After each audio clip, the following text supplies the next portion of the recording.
Efésios capítulo 6, versos de 1 a 4. Leiamos todos a uma só voz.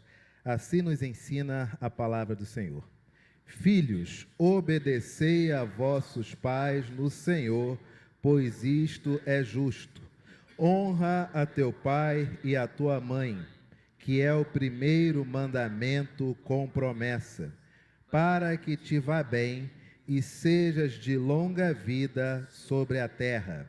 E vós, pais, não provoqueis vossos filhos a ira, mas criai-os na disciplina e na admoestação do Senhor.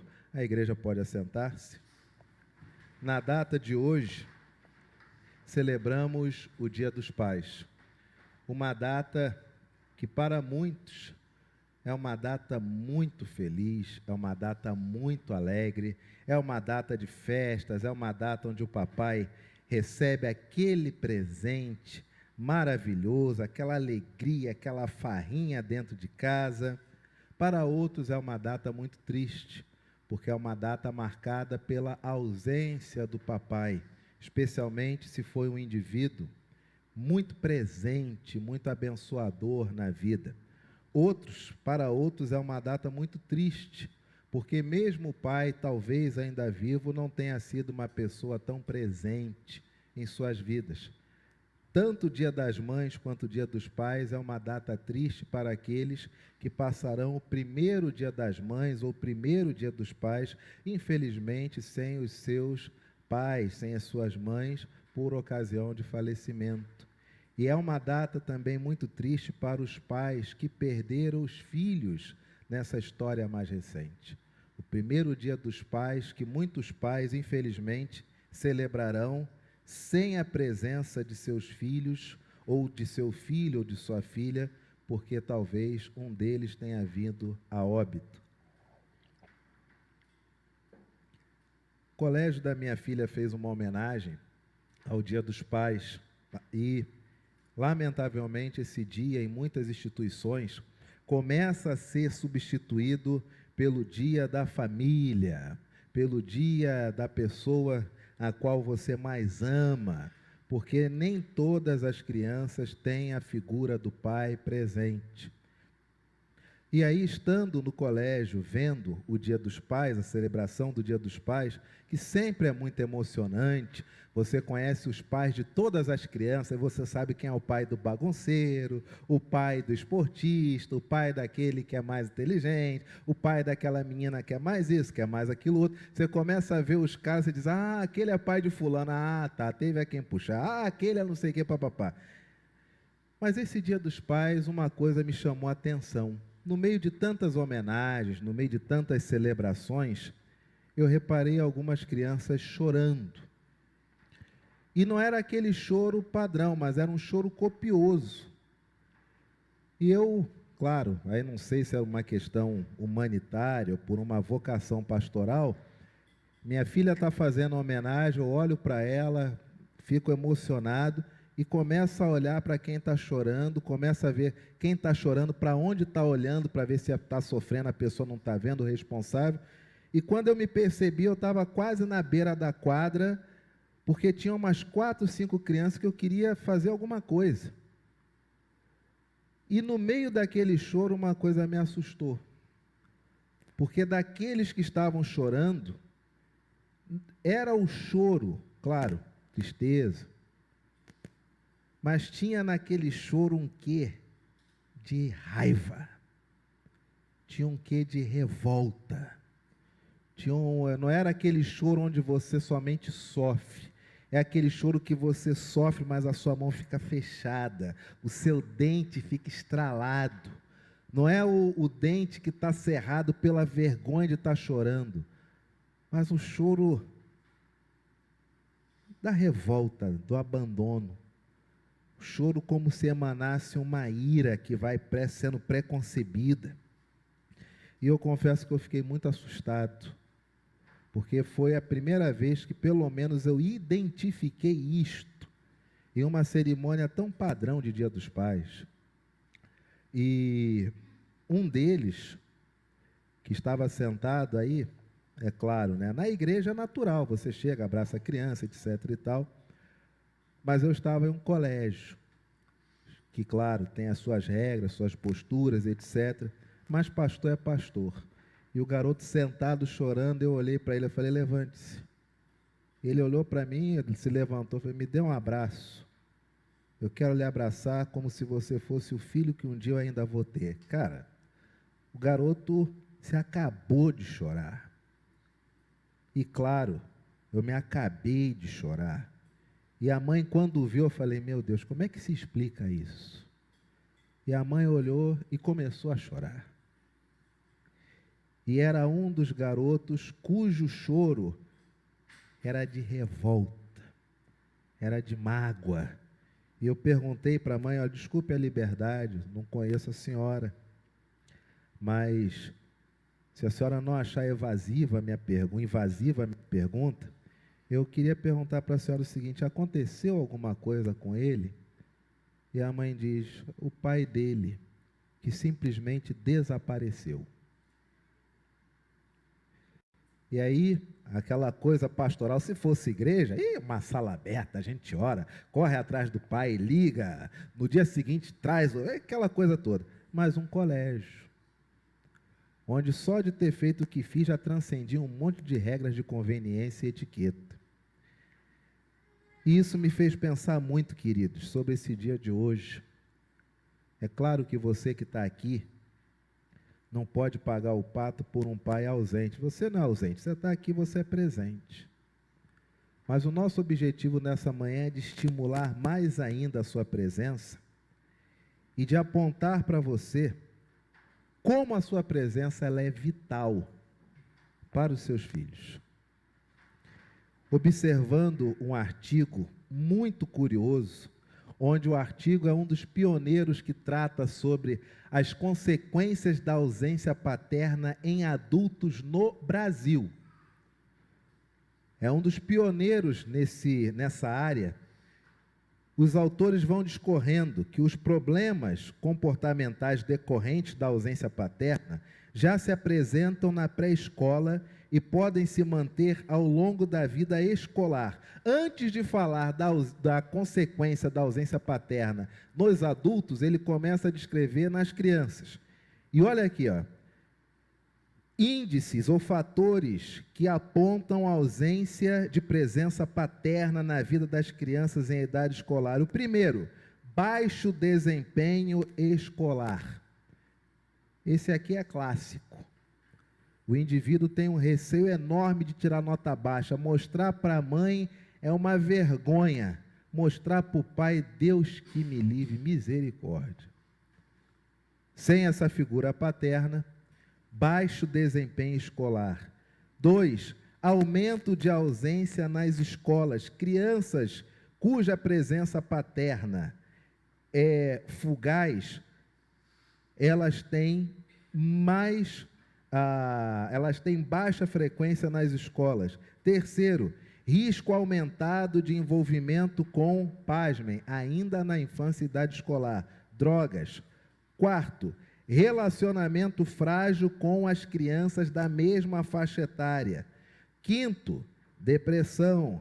Sexto, ansiedade. Sétimo, labilidade emocional. Oitavo, externalização de comportamentos / problemas. Essa pesquisa, ela data de 2005. Vocês acham que nesses últimos 18 anos melhorou a presença paterna nos lares? Vocês acham que a saúde emocional das nossas crianças de 2005 para cá melhorou?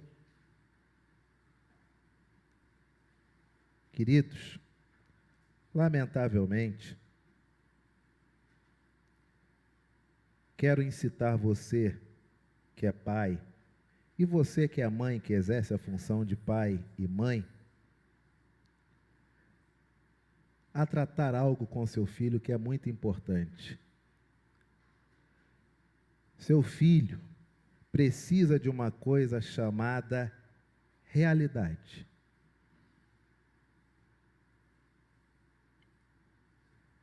ele precisa de você, porque você, na condição de pai, é o indivíduo que leva a ele o quê? Realidade. No hebraico, mãe significa elo, ligação. É a mãe que traça todos os laços emocionais dentro da casa. De tal modo que quando o pai morre, é uma fatalidade. Mas quando a mãe morre, se bobear, acaba até a família.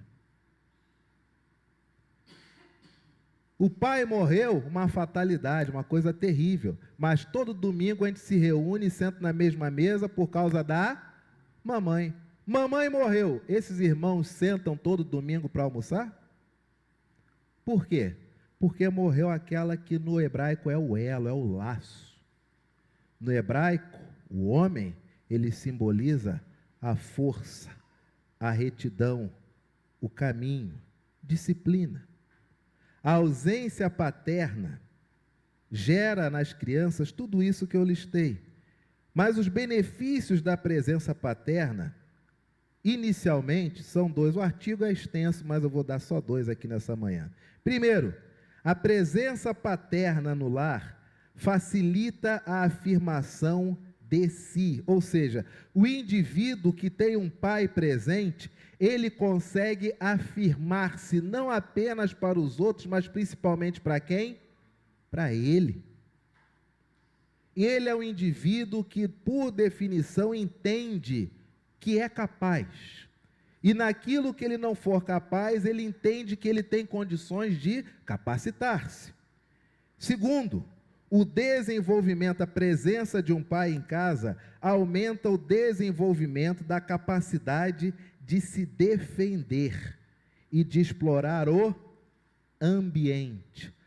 Pela mãe, em detrimento da mãe, o sentimento da mãe, o amor da mãe é tão grande, que se ela pudesse, todo dia, ela colocava a criança para fora de si, cuidava, auxiliava, estudava, dava estudo, fazia tudo. E depois guardava de novo para dentro de si, porque esse mundo é muito mau. O pai é aquele que diz, está vendo o semáforo? Está verde. Pode atravessar? Pode. Não, tem que ver se o carro parou. Só atravesse depois que o carro parar. Mesmo estando vermelho. Só atravesse depois que o carro parar. É aquele indivíduo que diz o quê? Você ainda não sabe nadar? Vai aprender hoje.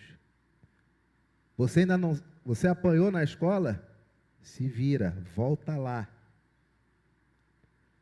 Compete ao pai, e a presença do pai é o estudo, 2005, o desenvolvimento da capacidade da criança se defender e da criança conseguir explorar o ambiente. Pela mãe, meu Deus, a criança sempre dormiria onde? Coladinha com ela. Mas o que o pai diz? Volta para o teu quarto, vai dormir. Volta para o teu quarto. Estou com medo, problema é teu e do teu medo, mas volta para o teu quarto e vai dormir. Tem nada lá. Está escuro lá, está escuro aqui. Qual é a diferença de lá e aqui? Vocês estão aqui, nós também está lá. E está sempre no seu coração, pode voltar e pode dormir.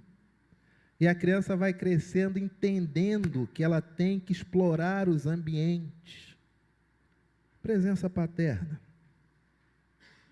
Papai, mamãe, é necessário ensinar para as crianças uma coisa chamada realidade. Infelizmente, no nosso tempo, uma das coisas, uma das tragédias, uma das maiores armadilhas de Satanás é acabar com a família fazendo dois movimentos muito simples. Primeiro, eliminar da mulher qualquer prazer pela maternidade. Simples assim. Ah, mas o senhor está falando para mim que não tenho filhos? Não falei nada disso. Uma coisa é não ter filhos, outra coisa é achar que ter filho é errado. É diferente. Uma coisa é não ter filhos, outra coisa é reprovar a mulher que quer ter 1, 2, 3, 4, 5, 10. São coisas completamente distintas. Mas é óbvio, se você tira da mulher ou inibe da mente dela, essa coisa maravilhosa da maternidade, se ela engravida e tem filhos, e se não tiver uma mudança de pensamento, como essas crianças serão criadas? Olha para o filho e diz: você é o exemplo do meu atraso. Se você não tivesse existido, eu hoje seria CEO de não sei aonde. Mas você existiu, você me prende a seu pai. Se não fosse você, eu era uma mulher livre. Olha como essa criança é criada.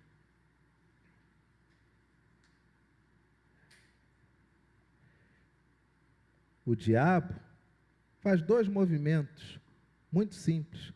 Ele mata a maternidade no ninho, que é fazendo com que a mulher ache a maternidade um peso. Não uma grata responsabilidade, mas um peso que afunda ela para baixo. E o outro movimento, que é consecutivo, que é simultâneo, qual que é? Homens não são necessários para nada. Homem não é necessário para nada.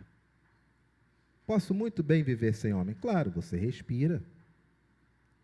Mas se você vai comer, alguém caçou, alguém plantou, alguém vendeu, alguém fez, alguém transportou. No resumo, e pasme, os homens começam a acreditar que realmente isso é um fato, de que são anacrônicos, de que não se encaixam mais na sociedade, de que sua forma de se comportar e sua forma de falar já fazem coisa do passado. E você tem homens comprando.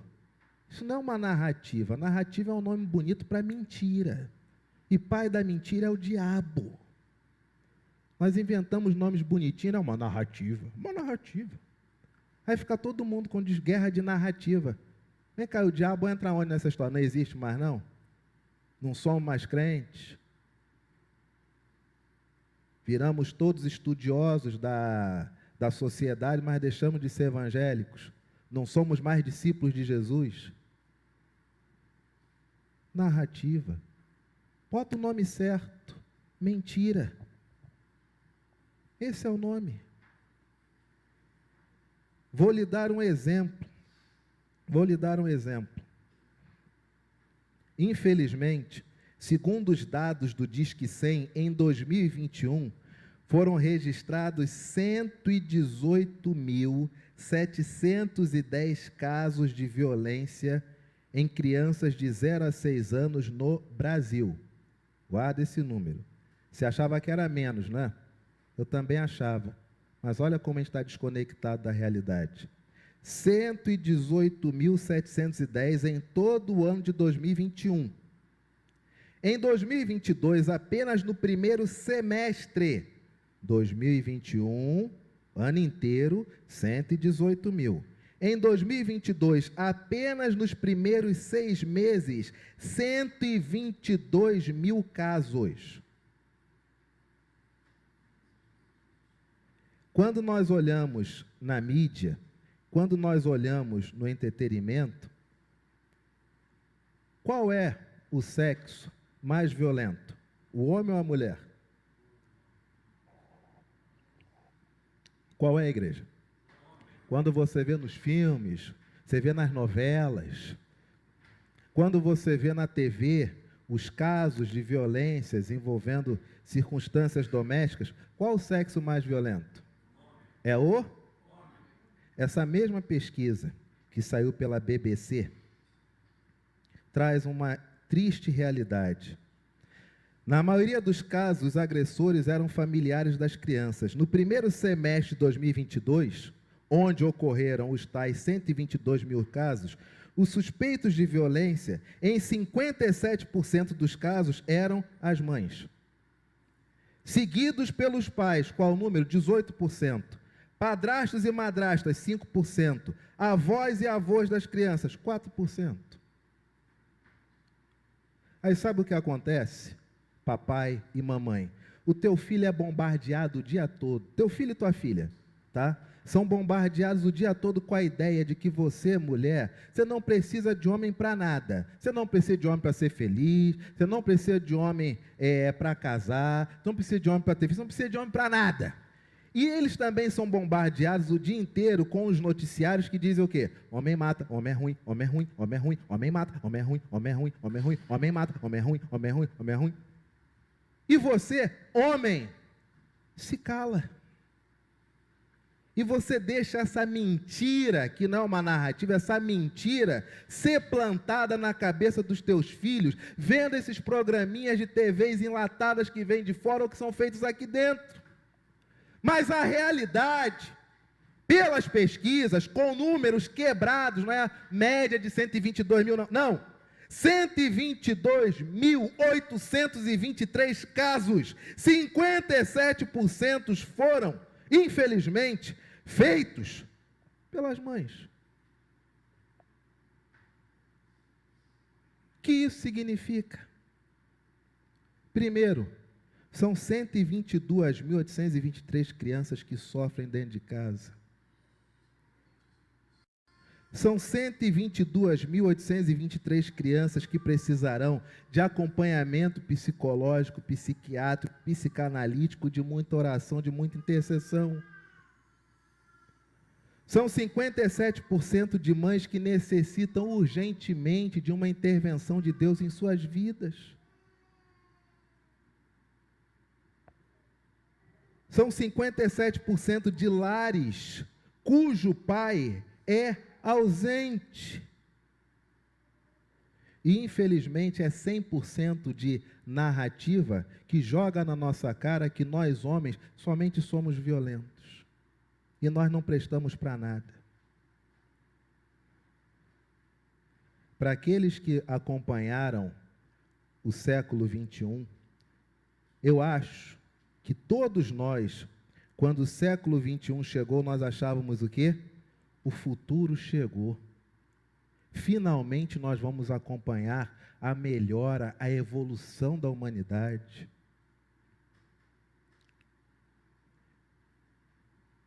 E nós vemos crianças criadas na década de 70, 80, 90, 2000, literalmente a pão de ló.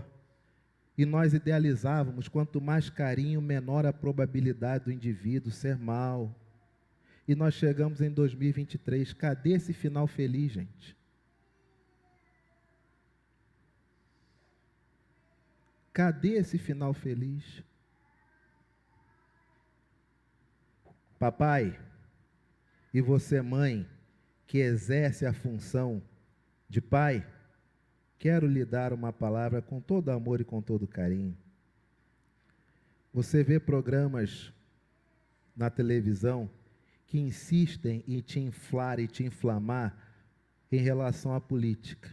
E aí você perdeu amigos, perdeu amizades, perdeu familiares por questões políticas e ideológicas. Você vê programas, ou no seu local de trabalho, você é instado o tempo inteiro a querer passar 24 horas trabalhando para produzir.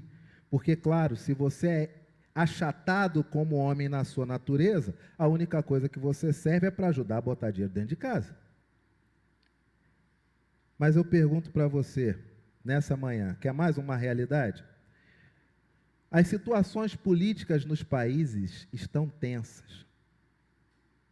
Todos eles, não importa o espectro político, direita, esquerda, centro, 3/4, estão tensas. Você vê alguma marcha de islâmicos contra, um exemplo, o movimento LGBT? Você vê isso? Os islâmicos fazendo uma marcha contra? Você vê? Você vê judeus fazendo uma marcha contra um movimento, ou então judeus, uma marcha contra a corrupção, você vê? Estou perguntando, igreja. Você vê na televisão, na sua rua, uma marcha de chineses contrários ao socioconstrutivismo nas escolas? Você vê? Socioconstrutivismo não é uma ideologia política não, tá, gente? O nome é sócio porque é sociedade, tá? Tem que explicar, porque senão daqui a pouco sou cancelado pela trilionésima vez. Explicar também, vai que o Face ouve a explicação e concorda. Mas vamos lá. Você vê os chineses reclamando desse método, ou então do método socioconstrutivista, o método da linguagem fônica. Você vê uma marcha de chineses reclamando em relação a isso?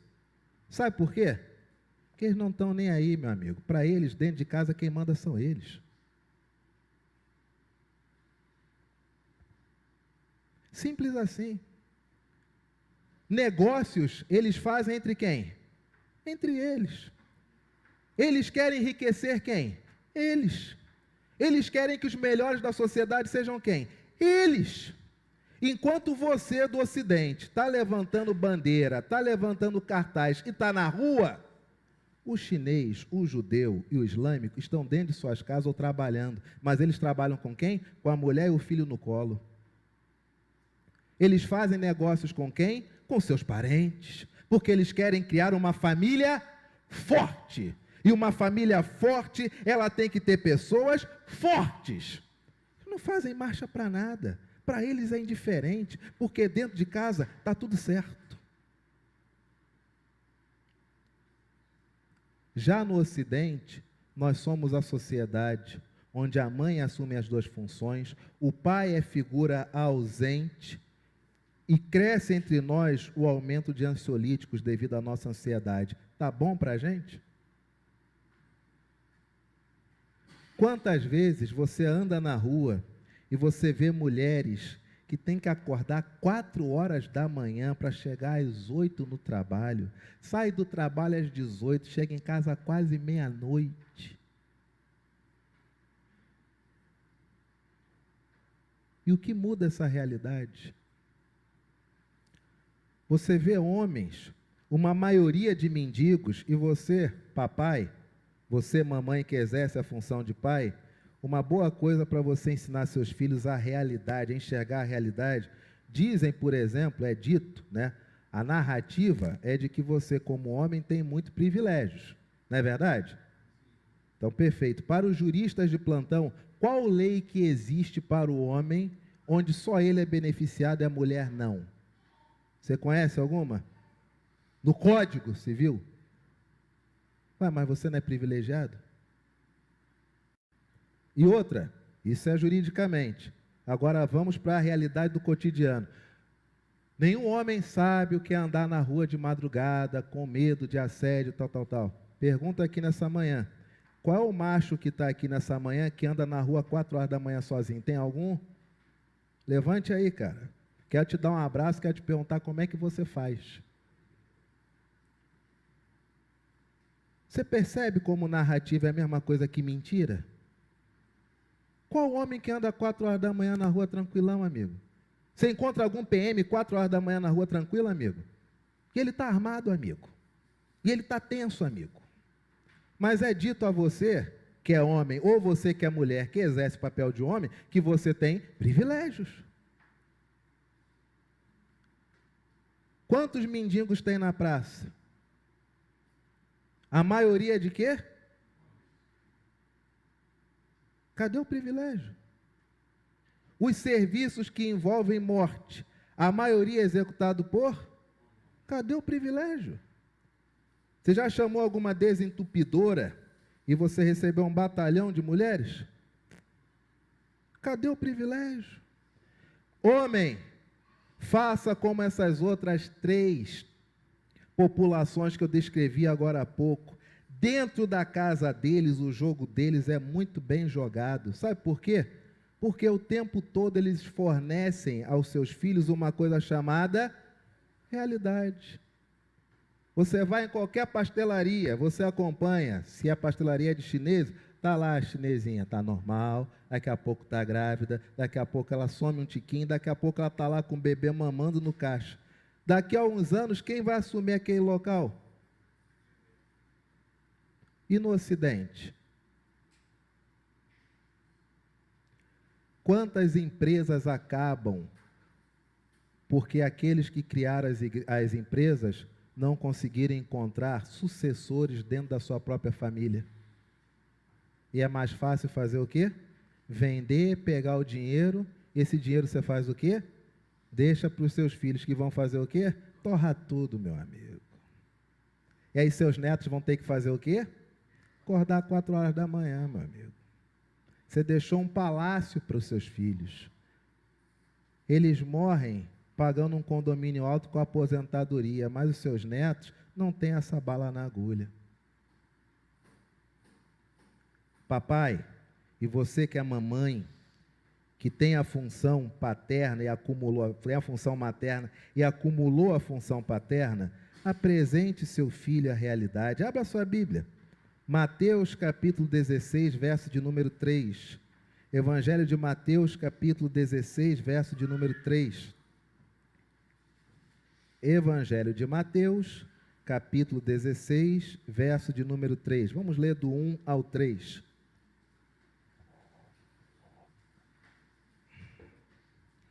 Todos encontraram? Mateus 16, de 1 a 3. Aproximando-se os fariseus e os saduceus, fazendo o quê? Tentando-o, pediram-lhe que lhes mostrasse um sinal vindo do céu. Ele, porém, lhes respondeu: chegada a tarde, dizeis, haverá bom tempo, porque o céu está, e pela manhã, hoje, haverá tempestade, porque o céu está de um vermelho. Sabeis, na verdade, discernir o aspecto do céu, e não podeis discernir os sinais dos... Papai, você foi constituído, a sua natureza, sua missão tem um objetivo: mostrar para seus filhos o quê? A realidade. Nós olhamos para o céu, aqui não dá para eu ver por causa dos prédios, mas vocês olham, talvez a nuvem carregada que eu vi agora há pouco ainda esteja ali. Aí nós olhamos e dizemos o quê? Vai. Aí seu filho pergunta: mamãe, o homem existe para quê? Papai, o homem existe para quê? Aí nós nos embolamos. Aí a gente quer contar a história desde o começo. Então, ó, tinha o planeta e os dinossauros. Veio um meteoro, chocou, eles morreram. Aí Deus olhou, não, aí teve a queda de Satanás. Aí depois disso, estava tudo embolado. Ele falou: não, vamos começar do zero. Faça-se luz. Aí houve luz. Aí de repente aí veio... Perguntou nada disso. E só perguntou o seguinte: vem cá, papai, mamãe, homem. Papai, mamãe, mulher. Papai, mamãe, como nós nascemos? Queridos, benefícios da presença paterna facilita a afirmação de si, melhora o desenvolvimento da capacidade de se defender e explorar o ambiente. Esses dois itens que essa pesquisa levantou inicialmente, na sua introdução, não é nem o estudo todo em si, mas ele aponta o que Jesus está dizendo aqui. Nós conseguimos dizer se vai chover ou não, mas nós não conseguimos discernir tempos ou épocas, e não fazemos isso para os nossos familiares. Pergunta para um judeu se o mundo está ruim. O que ele vai te dizer? Ele vai te dizer que o mundo jaz no maligno? Sabe o que ele vai dizer? Está maravilhoso, daqui a pouco o Messias está aí. Ah, meus filhos estão todos bem, tenho netos frondosos, maravilhosos, tenho netas lindas. Depois chegamos no Brasil, aumentamos os nossos comércios, nossos ramos, nossas indústrias, para nós está tudo bem. Pergunta para um muçulmano se ele está triste com a realidade. O que ele vai dizer? Nada. 50 anos nós dominamos a Europa. Para nós está tudo maravilhoso. Nós estamos comprando as antigas igrejas, transformando em hotéis, boates, demolindo. Está ótimo para nós. Por que estaria ruim? Pergunta para um chinês se o mundo está ruim. O que ele vai dizer? Não, nós utilizamos o método fônico na linguagem, na educação das crianças. Nossas crianças, a maioria, quando crescerem, dizem que querem ser astronautas. Mas já no Ocidente, a maioria das crianças hoje diz que quando crescer querem ser tiktokers. Para ele está ruim? Não. Mas se você nessa manhã disser que na sua casa está ruim, eu lhe insto, eu lhe faço um apelo. Largue todas essas mazelas e desgraças que a televisão faz você pensar e ponha foco naquilo que é mais importante, tua mulher, teus filhos. Mostre para eles a realidade. Quanto programa que ensina troço LGBTQIA+, aí tu deixa dentro da tua casa ali, cara. Aí teus filhos ficam bombardeados daquilo o dia todo. E aí depois você começa a dizer, ué, mas peraí, o que está acontecendo que foi que o parará pererê? Quantas vezes você senta com seus filhos para a leitura da Bíblia? E aí, claro, temos que deixar claro para o algoritmo do Facebook, nós não somos contra a pessoa, ela que é homossexual, nós não somos contra a pessoa, mas querer que numa igreja presbiteriana do Brasil, que tem a Bíblia aberta, você Facebook, você YouTube, querer que nós defendamos isso como prática do cotidiano, está pedindo demais, porque nunca o faremos. É o óbvio. De tal modo que encerro essa palavra nessa manhã contando uma última história que nessa semana vi em um podcast desse famoso, quando um ator chegou para o entrevistador, na conversa, o entrevistador pergunta para ele, olha, sua vida deve ter sido maravilhosa, porque você nasceu em berço de ouro, seu pai mandava na Rede Globo. E o indivíduo diz, não, cara, para fazer o teste para o programa que eu fiquei mais tempo, eu fui de ônibus. Que isso? Fui de ônibus. Meu pai chegou para mim, quando eu era pequeno, e ele disse para mim, você tem certeza que quer ser ator? E o garoto disse, sim. E o papai falou, então tá bem, nos encontramos um dia no set de filmagem. Fim. Nunca moveu um dedo para ajudar o garoto. Até o teste do programa que ele fez indo de ônibus, morando em berço esplêndido. E depois, quando ele foi consultado, então foi difícil para você fazer o papel que você fazia, do Tuco na Grande Família? E ele respondeu, não, para mim foi muito fácil fazer aquele papel, porque era só imaginar uma vida onde meu pai tivesse me dado tudo. Era só eu ser o contrário do que eu fui. E o Lúcio Mauro Filho narra que Lúcio Mauro pai nunca lhe auxiliou em nada. Os testes que ele teve que fazer, até alguns tinha que fazer escondido. Porque se o pai visse, poderia até brigar. E passado um tempo, depois dele explodir fazendo vários personagens, no set de filmagem, o pai dele, diretor, o pai dele fazendo um papel, encontra com o filho no set e diz, você está fazendo o que aqui? Eu vou interpretar papel tal. Que bom, que alegria, meu filho, olha, eu vou te apresentar as pessoas. Ele diz, não pai, eu já conheço. Você já conhece como? Eu trabalho aqui, eu faço. Então vou te apresentar o diretor, muito meu amigo. Eu já conheço, pai, ele me dirige nas minhas cenas. E o pai, como é que você conhece todo mundo? E ele responde, o senhor se lembra quando o senhor falou para mim, quando eu era garoto, que se um dia eu quisesse ser ator, se eu se encontrar comigo no set de filmagem? Esse dia é hoje, papai. Todas as pessoas que o senhor quer me apresentar, eu já conheci pelo trabalho. E hoje nós vamos contracenar juntos. Aí aquele pai explode de choro, o filho explode de choro, porque o pai foi taxativo. Se você quer fazer, faça você mesmo e faça por você. Cheio de influências, diretor na Rede Globo, cheio de recursos, para o filho, comece do zero. Esse é o tipo de educação que infelizmente não vemos mais. E lamentavelmente as novas gerações crescem com tantos aspectos emocionais difíceis de lidar, que às vezes nem sabem que dentro delas uma das coisas que elas têm é revolta, é raiva. E se você perguntar de onde vem tanta raiva e tanta revolta, ela nem consegue denominar uma coisa que você bate o olho e consegue dizer, faltou figura paterna. Você, papai, que está aqui hoje, não deixe de exercer sua paternidade nem por um microsegundo. Que se reclame na tua casa que você é velho, que você... Pode reclamar o que for. Você não nasceu para receber elogios. Você é homem. Você é pautado pelo certo. E o certo sempre será certo. E no dia que o certo virá errado, esse dia, infelizmente, é o que nós estamos vivendo.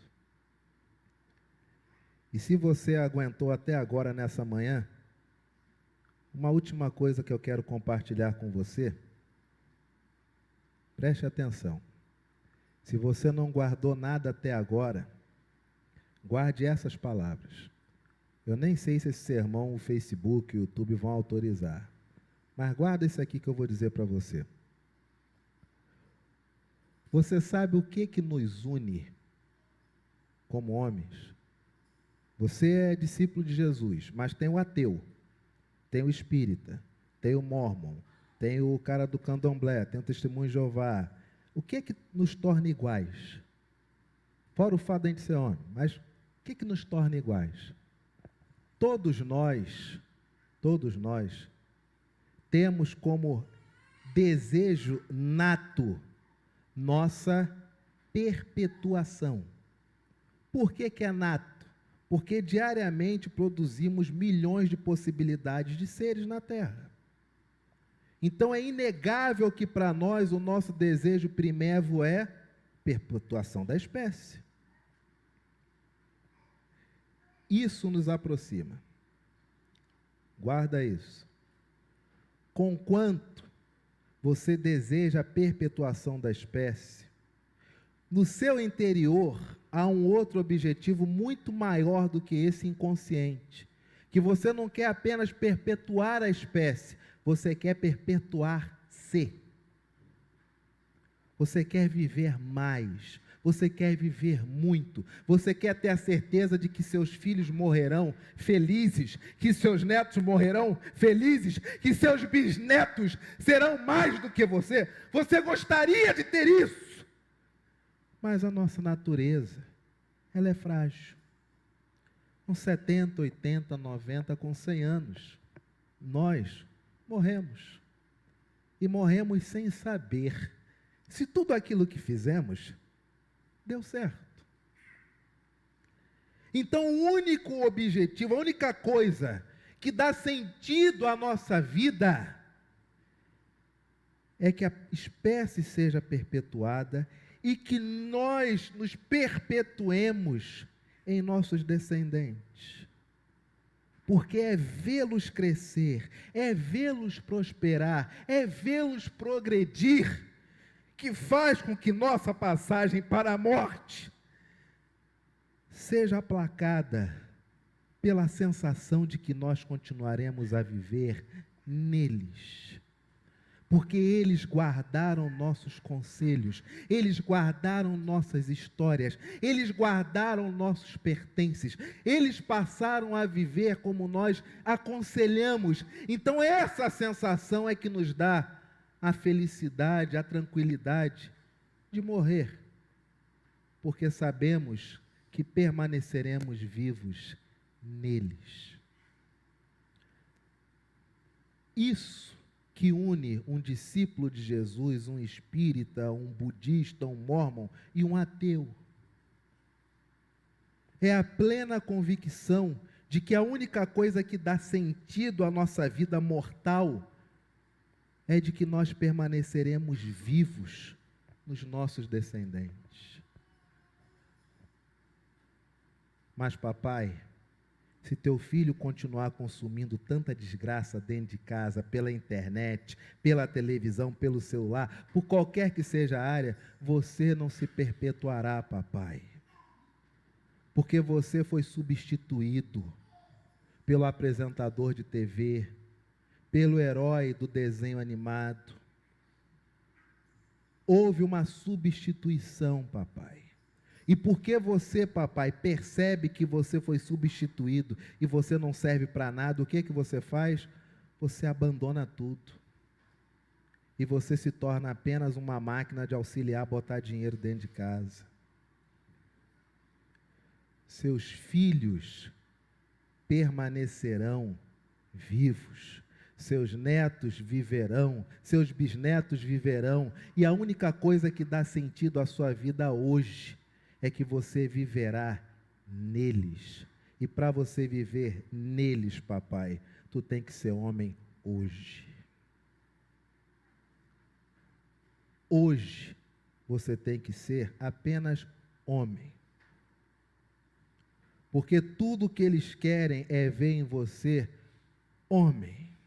Porque você, como homem, é que os ensina a explorar os ambientes, a afirmar-se em si e vencer os seus medos mais íntimos e profundos. A sua ausência como homem, papai, gera neles uma revolta, uma ira, uma angústia, uma mágoa, que quando eles se tornam adultos, eles nem sabem por que são tão revoltados. Olhamos o céu e conseguimos dizer se vai chover, mas não conseguimos discernir a nossa realidade. Traga a sua casa de volta à realidade, papai. Traga seus filhos à realidade, mamãe. Esqueça essa perdição desse mundo maluco. Concentre-se na sua esposa, concentre-se no seu filho. Porque quando você for velho e morrer nesse mundo, você viverá em todos os conselhos e lições que você deixou para o seu filho. E você que é filho, filha que está sentada aqui nessa manhã, ouça o seu pai, ouça a sua mãe, ouça. Certas coisas que eles nos falam hoje não fazem sentido nenhum. Mas quando chegamos a um determinado momento da vida, tudo o que nós temos é a cartilha que nossos pais deixaram. E nessa hora, a nossa vida ganha novo significado. Ouça seu pai. Ouça. Guarde. Porque tudo terá uma razão de ser e o futuro, literalmente, é autoexplicativo. Amém, igreja?